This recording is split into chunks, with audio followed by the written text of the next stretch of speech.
Victoria Sterling said it like she was swatting a bug. "Fly this helicopter and I'll marry you." She spoke with the same disgust she used for litter on the street. Victoria, 31, ran Sterling Aviation. It was a Monday morning on the helipad of a Chicago skyscraper. She needed to get to Detroit right away to close a $50 million deal. Her private pilot had cancelled last minute because of a medical emergency, and no replacement pilots were available. She was frantic. Marcus Thompson, 35, had only come up to the terrace to eat a sandwich he'd gotten from a shelter. He looked rough. Hand-me-down clothes, a faded military jacket, a torn shirt, and dirty pants. His hair was messy and he hadn't shaved. He looked like someone the city had forgotten. "I can fly this helicopter," Marcus said, calm and steady. His voice didn't match his appearance. It was a plain statement, no begging, no pleading. Victoria's two assistants burst into cruel laughter. "Man, you probably don't even know how to drive," scoffed James, the senior assistant, fussing with his Hermes tie. "Why don't you go dig for coins in the fountain?" Victoria crossed her arms and tapped her Louboutins on the concrete. She'd inherited Sterling Aviation from her father and had turned it into a national powerhouse. People like Marcus were invisible to her, annoying obstacles she could ignore. "This is an $8 million helicopter, not a video game," she said, venom dripping from every word. "You should be looking for work or maybe taking a shower." Words were meant to humiliate. Marcus kept looking at her. He showed no anger, only a quiet stillness. "I can fly," he said again, as if the insults hadn't happened. Victoria was desperate. The Detroit contract couldn't wait, and driving would take too long. But the idea of accepting help from a homeless man felt impossible to humiliating. Then she decided to make a joke out of it. If he could actually fly her to Detroit safely, she'd marry him. It was a cruel trap one. She was sure he couldn't escape. James and Rebecca, the junior assistant, laughed harder. This was entertainment. Marcus nodded once. No smile, no anger. "I accept," he said simply, and walked to the helicopter. For a moment, Victoria felt a cold chill she couldn't explain. There was something about the way Marcus moved, sure, that didn't match her image of a desperate man. When he opened the cockpit and climbed into the pilot's seat, he looked as natural there as if he'd always been a pilot. His hands touched the controls like they belonged there. The engine started with a smooth, precise roar that silenced everyone on the terrace. Marcus didn't fumble. Every move was fluid and professional. Victoria, who had mocked him seconds before, found herself watching in stunned silence. "He's really going to try to fly," Rebecca whispered, suddenly unsure. The helicopter lifted off without drama. Marcus flew with the calm skill of someone who knew exactly what he was doing. As they flew toward Detroit, Victoria watched him through the glass reflection, his hands steady, his eyes on the instruments, his posture that of a seasoned pilot. It made no sense. Homeless men didn't know how to fly $8 million helicopters. "Where did you learn to do this?" She shouted over the engine, angry and confused. Marcus didn't look at her. "Places a person like you would never need to know about," he said. That answer made Victoria angrier. She hated mysteries, especially when they came from people she thought were beneath her. She pulled out her phone and said quietly but firmly to James, "Find out everything about that man. Full name, background, where he lives, everything." When Victoria got off the phone, she added sharply, "And when I get back, make sure building security is tighter. I don't want any more random people wandering onto my terrace." Marcus heard every word but didn't react. He had faced far worse than an arrogant CEO. What Victoria didn't know was that he hadn't been there by accident. Marcus had been watching her for months. He knew her routines, her meetings, even her reliance on that helicopter to get around traffic. He had been waiting for this exact moment. 3 years earlier, Marcus Thompson had been Captain Marcus Thompson, chief pilot for Chicago's emergency medical transport unit. He saved lives every day, flying patients, handling rescues, and earning the respect of everyone he worked with. His record was spotless, until the night everything collapsed. Victoria Sterling had been a patient on one of his medical flights after a car accident. She wasn't seriously hurt, a few cuts and bruises, but she demanded immediate treatment as a VIP. At the same time, an 8-boy from a poor neighborhood was bleeding to death after being hit by a car. Marcus made the right medical call. The child had to go first, but Victoria didn't see it that way. She screamed at him, threatened lawsuits, and demanded special treatment because of who she was. When Marcus refused, she made a phone call. 2 weeks later, he was fired on false charges of unprofessional behavior. Victoria had used her connections to completely destroy him, his job, his reputation, everything. His pilot's license was suspended during an endless investigation. No hospital or company would hire him. His wife, Camila, couldn't take it anymore. The money was gone, people whispered behind their backs, and she couldn't handle the shame. She left him, taking their 6-year-old daughter, Sophia, with her. Her last words were cold. "I can't stay married to a man who can't even keep a job." Marcus lost it all: his family, career, and dignity. He spent 2 years homeless, sleeping in shelters and doing odd jobs when he could. But through it all, one thing kept him alive: the need for justice. He had waited for this chance patiently, quietly planning every move. Victoria thought he was just another face on the street, but she was sitting next to the man whose life she had ruined. Without a second thought, "We're almost there," Marcus said calmly, lowering the helicopter toward Detroit's corporate helipad. Victoria looked out the window, her stomach tightened. The way he handled the controls, so smooth and professional, wasn't something you learned by watching YouTube videos. The landing was perfect, steady, and precise. When the rotors stopped, Marcus turned to her and met her eyes for the first time during the flight. "Miss Sterling," he said quietly, "a promise is a promise." A shiver ran down Victoria's spine. There was something in his look, calm, confident, and knowing. It was as if he had planned this moment from the start. "You're insane if you think I'm actually marrying you," she snapped, trying to sound in control. "That was just a joke. Don't you understand sarcasm?" Marcus smiled for the first time, but it wasn't friendly. It was the smile of someone who already had the upper hand.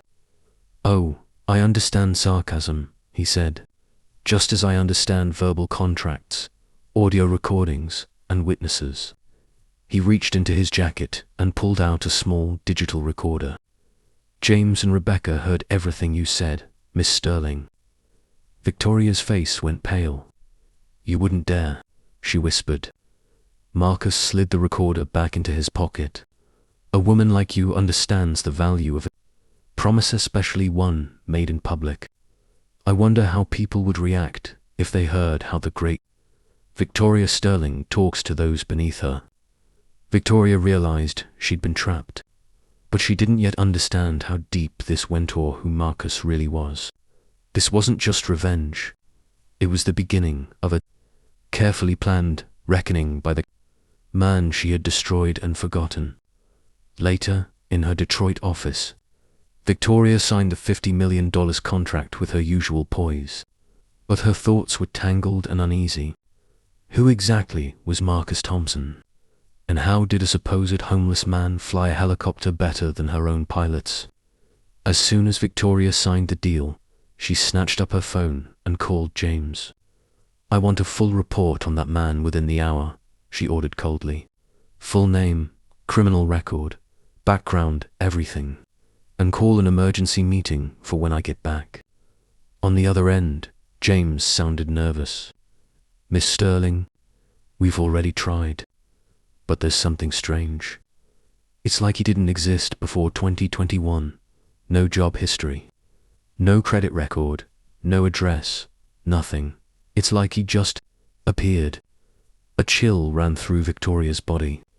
People didn't just appear out of nowhere, especially not men who could fly a helicopter like a trained military pilot. Keep digging, she snapped. Search every database, every file. This man is hiding something. While she barked orders in Detroit, Marcus was back on the Chicago helipad, not cleaning the helicopter, as she assumed, but taking photos of it. Every bolt, every serial number, every maintenance mark. He used a hidden, professional-grade camera. Every move was deliberate. Then his phone buzzed. A message appeared. Documents ready. Meeting at 8 p.m. at the usual place. Marcus smiled. After 3 years of careful planning, everything was finally falling into place. Victoria had made the one mistake he had counted on. She underestimated him. The sender of the message was Anna Rodriguez, a former investigator for the Medical Ethics Commission. She had been fired years ago for trying to expose the corruption that had ruined Marcus's career, but she never stopped digging. For 3 years, Anna had been following the money, collecting proof, and tracking Victoria's network of influence. That night, Marcus met her at a quiet cafe on the outskirts of the city. Anna was already there, waiting with a thick folder in front of her. "I got everything," she said, sliding it across the table. "Bank records, wire transfers, recorded calls, everything you need to prove that Victoria Sterling set you up with bribes and blackmail." Marcus opened the folder and his eyes widened. Inside were years of evidence, bank statements, showing payments from Sterling Aviation to hospital officials, audio recordings of Victoria instructing them to fake charges against him, and emails describing how to remove the Thompson problem. But Anna wasn't finished. She pulled out another envelope. "She didn't just destroy you," Anna said. "She's done this to at least 7 others in the last 5 years. Pilots, engineers, anyone who disagreed with her or threatened her power." Marcus sat back, his chest tight. For years, he had doubted himself, wondering if he'd made the right choice that night, the dying child or the angry CEO. Now he finally knew the truth. It hadn't been a mistake. It had been her cruelty. "There's more," Anna added, opening her laptop. "I hacked into Sterling Aviation's internal maintenance logs. Guess what? The helicopter you flew today, its maintenance is 3 months overdue." The safety documents were forged. Marcus's eyes widened. "You mean she sent me up in a faulty helicopter?" "Not just you," Anna said grimly. "She's been falsifying safety records for years to save money. If that helicopter had crashed, everyone would have blamed you. Either you'd die, or you'd survive and be ruined again." It was the perfect trap. The realization hit him like a blow. The cruel marriage challenge wasn't just humiliation, it had been an attempt to get him killed. "She really thought I'd die trying to prove myself," Marcus murmured, piecing it all together. Anna nodded. "Luckily, your training saved you. Most pilots wouldn't have caught those instrument failures. You did." Marcus clenched his fists, his voice turning to steel. "What's our next move?" Anna finally smiled. "Tomorrow morning, Victoria Sterling will learn that your little recording isn't just a joke. The federal prosecutor already received an anonymous copy with all the documents we collected, and the press." She leaned closer, her eyes glinting. "Let's just say a very famous investigative journalist is about to run the story of how a powerful CEO tried to kill a war hero to silence him." Marcus nodded slowly. "And the marriage?" he asked quietly. Anna chuckled, pulling out another document. "I checked with 3 contract lawyers. A public proposal, accepted verbally, in front of witnesses and recorded. That's legally binding." "Legally," Anna explained, "Victoria had trapped herself. She made a public proposal, and you accepted it with witnesses and a recording." "That's legally binding," Anna said. And since you fulfilled your part, we can do more than force her to comply. We can sue her for breach of contract and emotional distress. For a decorated war hero humiliated by a billionaire CEO, we're talking millions in damages. Marcus leaned back in his chair, taking in the irony. Victoria, in all her arrogance, had built her own downfall. The fake marriage bet had become a contract. The rigged helicopter was proof of attempted murder, and her years of corruption were about to be exposed. But for Marcus, the sweetest part of revenge wouldn't be the money or the fame. It would be the moment Victoria realized that the homeless man she had mocked and tried to kill was the same pilot whose life she'd destroyed 3 years earlier, someone who had spent every single day since then preparing her collapse. One more thing, Marcus said quietly, picking up his phone. She's already trying to investigate me. Anna smirked. Let her. Everything she'll find is what we want her to find. The fake background, the missing history, the empty records. As far as any database is concerned, Marcus Thompson didn't exist before 2021. Captain Marcus Thompson, on the other hand, was declared killed in action 3 years ago. Marcus nodded. So when she finds out the truth, it'll be too late, Anna finished. By the time she realizes, the man she tried to murder is the same war hero she destroyed. The story will already be everywhere on the news, in courtrooms, and in every headline. She'll be explaining to the world why she tried to kill a hero twice. Marcus carefully gathered the documents. For the first time in years, he felt peace. He wasn't just getting revenge, he was restoring his dignity. Somewhere, he knew that Camila and little Sophia could finally be proud of him again. That night, while Victoria slept in her luxury penthouse, proud of humiliating another, nobody. She had no idea that she had just awakened a ghoster man she'd buried in lies and ruin. A ghost who had spent 3 years preparing not just revenge, but justice.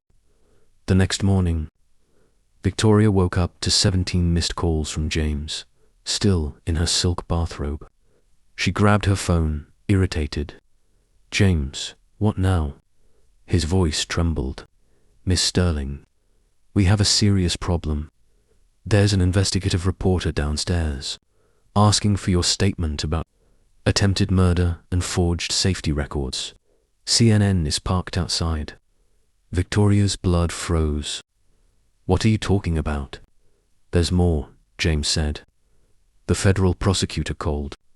They want you at their office at 2 p.m. to testify in a corruption case involving bribery of medical officials. The phone slipped from her hand. She rushed to turn on the TV. The morning news flashed her photo next to Marcus's with a bold headline. CEO tried to murder war hero who once saved a child instead of her. The reporter spoke clearly. Documents obtained by the station reveal a web of corruption inside. Sterling Aviation, falsified safety certificates, and an attempted murder disguised as a public stunt. The victim, Captain Marcus Thompson, is a decorated veteran who... Victoria turned off the TV, her hands shaking.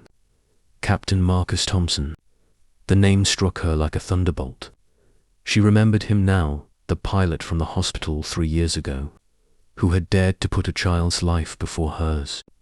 Her phone rang again. It was Rebecca, crying hysterically. Miss Sterling, I'm all over the news. My family's ashamed. My dad's a pastor. They're saying I helped in an attempted murder.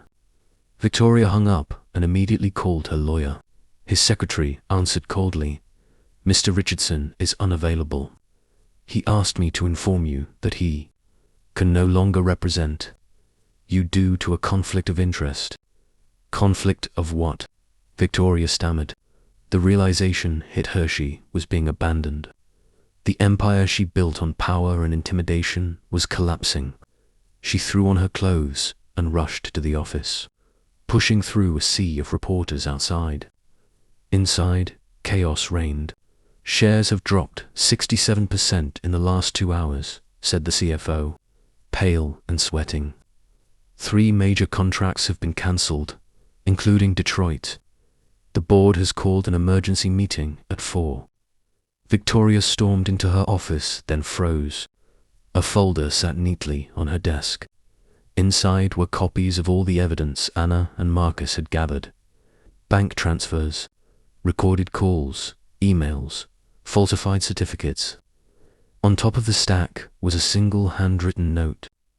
Compliments from Captain Marcus Thompson. P.S. A promise is a promise. Victoria opened her laptop and froze. Her inbox was overflowing with resignation emails from employees, business partners, and even board members. Everyone was abandoning her, but one email hit her harder than all the rest. It was from her own sister. Victoria, I can't defend what you've done anymore. You need help. Please get it before it's too late. At 2 p.m., Victoria sat in a cold grey room inside the federal building, surrounded by serious-looking prosecutors. Their sharp eyes made her feel like prey trapped in a cage. Miss Sterling, one of them began, we have strong evidence that you used bribery and false accusations to have Captain Marcus Thompson dismissed in 2021. We also have proof that you deliberately sent him up in an unsafe aircraft yesterday, risking his life. That's ridiculous. Victoria snapped, but even she could hear how weak and shaky her voice sounded. The lead prosecutor calmly placed a recorder on the table. This, he said, is your phone call with Dr. Wilson from the hospital committee. He pressed play. Victoria's own voice echoed through the room, cold, commanding, unmistakable. Listen, Wilson. That pilot humiliated me. I don't care how you do it, but I want him out of the medical system for good. Sterling Aviation makes substantial donations to this hospital. Victoria's stomach twisted. She had completely forgotten that call. And here, the prosecutor continued, sliding over a document. Is the bank transfer of $85,000 to Dr. Wilson's offshore account. Just 3 days after Captain Thompson was fired. At 4 p.m., Victoria faced the board of directors. Among them sat her father, Roger Sterling, looking at her with disgust and heartbreak. Victoria, he said coldly, by unanimous vote, you are removed from all positions at Sterling Aviation, effective immediately. Dad, you can't do this, she pleaded. I can, Roger said, his tone like ice. You've destroyed our family's reputation and turned this company into a criminal enterprise. The Sterling name took decades to build, and you destroyed it in one day. That night, Victoria sat alone in her penthouse, staring blankly at the TV as the world watched her downfall. On the screen, Marcus appeared calm, dignified, dressed in his full military uniform, his medals shining. The reporter asked, Captain Thompson, how do you feel knowing that Victoria Sterling tried to kill you yesterday? Marcus replied in a steady voice, justice delayed is not justice denied. The truth always comes out.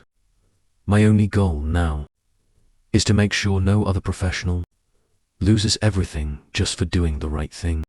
The reporter explained to viewers that Marcus had received the Medal of Valor for saving 6 soldiers in Afghanistan, and that he was unfairly dismissed for saving a dying child instead of a CEO with minor injuries.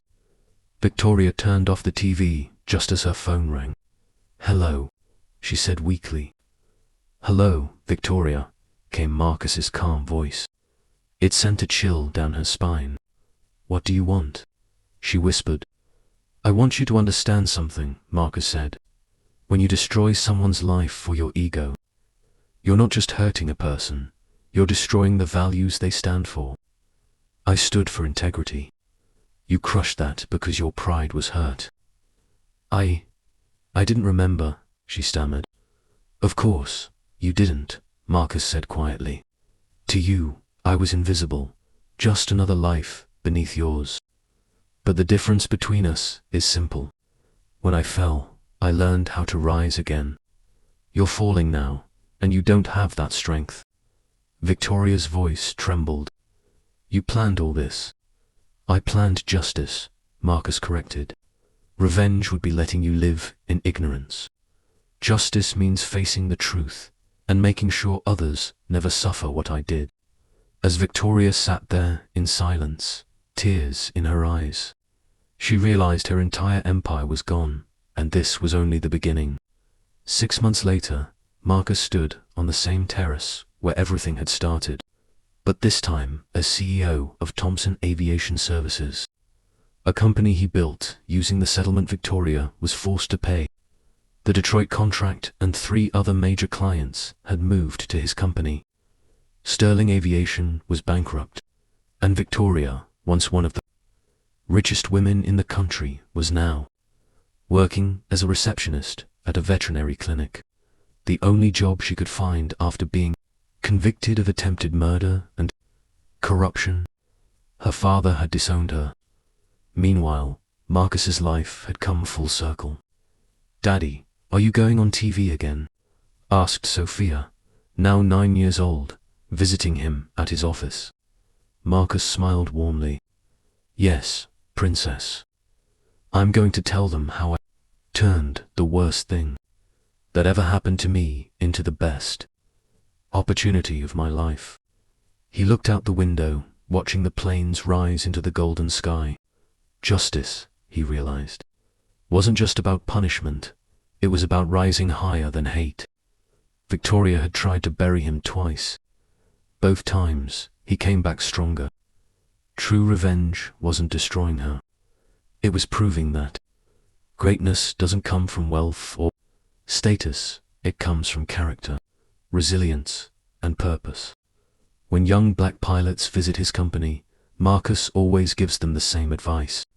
When someone tries to bring you down, remember, they're just afraid of your potential. Don't fight them with anger. Prove them wrong with success. Because the best revenge isn't payback. It's becoming everything they said you couldn't be.